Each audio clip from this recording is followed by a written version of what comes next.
अभी तेलंगाना में एसआईआर का जो सर्वे चल रहा है, स्पेशल इंटेंसिव रिवीजन बोल के, तो उसमें क्या है, बीएलओस घरों पे आकर जिसका भी वोट है उनको इस तरह का फॉर्म देते हैं। जिसका भी वोट है उनकी डिटेल्स के साथ, उनके फ़ोटो के साथ इस तरह का फॉर्म आता है। अब एग्जांपल ये मेरा फॉर्म है, तो मुझे इस तरह का फॉर्म आया।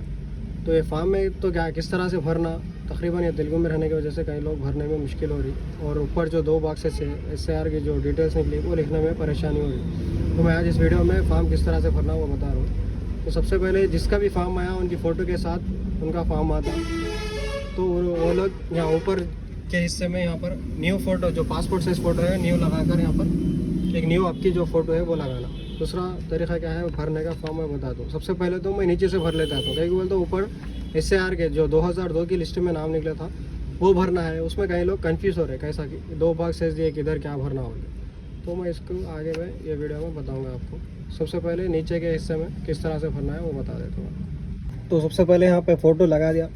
दूसरा क्या है, नीचे के हिस्से में ये क्या है, पुट्टिना दे दी, डेट ऑफ बर्थ। पहले सेक्शन में अभी मेरा फॉर्म रहने की वजह से मेरा आधार कार्ड में जैसा डेट ऑफ बर्थ है मेरा, यहाँ पे डेट ऑफ बर्थ लिख दिया। दूसरा क्या है, आधार नंबर, दूसरी लाइन में आधार नंबर लिख दिया। मोबाइल नंबर तीसरी लाइन में मोबाइल नंबर लिख दिया यहाँ पे। तंड्री पेरो, फादर नेम। अब मेरा फॉर्म है तो मेरे वाले साहब का नाम यहाँ पे, अगर उन्होंने है तो उनका वोटर आईडी है तो उनका वोटर आईडी नंबर। उसके नीचे क्या है, तल्ली पेरो, मदर नेम। वालदा का नाम, मेरा फॉर्म है तो मेरे वालदा का नाम, उनका वोटर आईडी है तो उनका वोटर आईडी। यहाँ पे क्या है, जीवित भाग्य सभी पेरो, अगर शादीशुदा है तो, अगर लेडीज़ भर रहे फॉर्म तो हस्बैंड का नाम लिखना, उनके वोटर आईडी लिखना। अगर जेंट्स भर रहे, अगर शादी हो गए सो है तो वाइफ का नाम लिखना, यहाँ पे नीचे वाइफ का वोटर आईडी नंबर लिखना। ये नीचे का हिस्सा कंप्लीट हो गया। अब ऊपर आने के बाद अब ये मेरा फॉर्म है। अब मेरी एज के हिसाब से 2002 में मेरे वोटर सर्वे में मेरा नाम नहीं था, कहीं बोले तो मैं जब नहीं था बोले सर का, तो अब मैं क्या करना, मेरे वालिद साहब का नाम निकला। अब एग्जाम्पल किसी का वालिद साहब का नहीं है, वालदा का रहता, किसी का वालिद का भी नहीं है, वालदा का भी नहीं है, तो वो लोग क्या करना, उनके दादा दादी नाना नानी इनमें से किसका भी है तो वो लोग यहाँ पे नाम लिखना। अब मेरे वालिद साहब का निकला। अब जैसा कि अब ये लिस्ट है 2002 की, ये 2002 की लिस्ट में मेरे वालिद साहब का नाम निकला, वालिद साहब का नाम निकला। तो मैं क्या करना, अब ये 2002 की लिस्ट में यहाँ पे असेंबली नाम रहता, जिसका भी जो भी एरिया से देख रहे हैं उनका वैसे लिस्ट में असेंबली नाम, असेंबली नंबर, ये पार्ट नंबर, पीएस नंबर बोल के रहता, और ये सीरियल नंबर बोल के रहता ये लिस्ट में। ये लिस्ट के हिसाब से यहाँ पे अब मेरे वालिद साहब का निकला, मेरा फॉर्म भरूँ ना तो मेरे वालिद साहब का निकला बोल के मेरे वालिद साहब का नाम यहाँ पे लिख दिया। अगर वो लिस्ट में वोटर आईडी नंबर है तो लिखना, नहीं लिखे तो भी चलता, अगर नहीं है तो, तकरीबन लोगों के नहीं है तो इसको खाली छोड़ देना यहाँ पे। अब वो वालिद साहब के वालिद साहब का नाम जो भी है यहाँ लिख देना। रिलेशन क्या होते हैं, उनके फादर होते। जब डिस्ट्रिक्ट क्या था, करीमनगर, स्टेट तेलंगाना ही लिखना, तेलंगाना ही लिख रहे। जब वो 2002 की लिस्ट में असेंबली क्या थी, अभी जो पता है मुझे सही, अभी 2002 की लिस्ट में असेंबली, और ये असेंबली नंबर है। यहाँ पे राष्ट्रम तेलंगाना लिखना, शासन सभा नियोजकवर्गम बुग्गा, जो भी असेंबली का नाम था वो।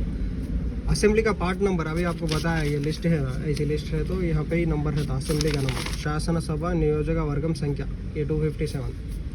ये भाग संख्या मतलब पार्ट नंबर, ये जो लिस्ट निकाल लिए लोग यहाँ पर रहता पार्ट नंबर, पीएस नंबर बोलते हो, वो यहाँ पे लिख देना। सीरियल नंबर, वो लिस्ट में आपके सीरियल नंबर कौन कितने सीरियल नंबर पे आपके वालिद साहब का नाम है, वो ये सीरियल नंबर यहाँ पे लिख देना। अगर अब ये मेरा फॉर्म रहने से मेरे वालिद साहब के उससे लिंक करा रहा हूँ मैं, तो यहाँ लिखा। अब ये मेरा फॉर्म है ना, 2002 की लिस्ट में भी मेरा नाम आया, एग्जाम्पल मेरा नाम आया, तो जैसा अब ये डिटेल्स भरा ना, वैसे वो लिस्ट में जो डिटेल्स रहते वो इधर साइड डालना। अब एग्जाम्पल ये मेरा फॉर्म है, मेरा खुद का नाम आया तो खुद का नाम लिखना, वोटर आईडी नंबर है तो voter ID number, father name जो भी है, रिलेशन जो भी रहता वो लिखना, स्टेट वगैरह जैसा इधर भरे वो इधर आता। अब एग्जाम्पल ये मेरे वालिद साहब के डिटेल्स है, मैं भर लिया। अब ये एग्जाम्पल मेरे वालिद साहब का फॉर्म भर रहा हूँ मैं, तो वालिद साहब का फॉर्म, नीचे भी वालिद साहब के डिटेल्स, ऊपर उनका नाम डिटेल्स में 2002 के डिटेल्स में नाम आया, तो क्या करना, इधर नहीं लिखना, उनका खुद का नाम आया बोले तो खुद ये साइड लिखना, ये सारे डिटेल्स इधर लिख देना, हो जाता उतना ही, खुद का फॉर्म भरा। अब उनका फॉर्म नहीं है, मेरा फॉर्म रहने की वजह से मैं वालिद साहब से करा लिया ना, तो वालिद साहब के डिटेल्स जो भी वालदा से करा रहे, दादा दादी नाना नानी से करा रहे, उनके डिटेल्स जो रहते हैं दूसरे वाले बॉक्स में भर देना। नाम, वोटर आईडी नंबर, रिलेशन, मतलब सन्ना, अगर लेडीज़ है तो उनके जब वो टाइम पे शादी हो गई रहे तो हस्बैंड का नाम आता 2002 की लिस्ट में कई लोग, तो वो लोग क्या करना, यहाँ पे हस्बैंड का नाम लिखना। रिलेशन क्या होते हैं, हस्बैंड वाइफ, हस्बैंड लिख देना।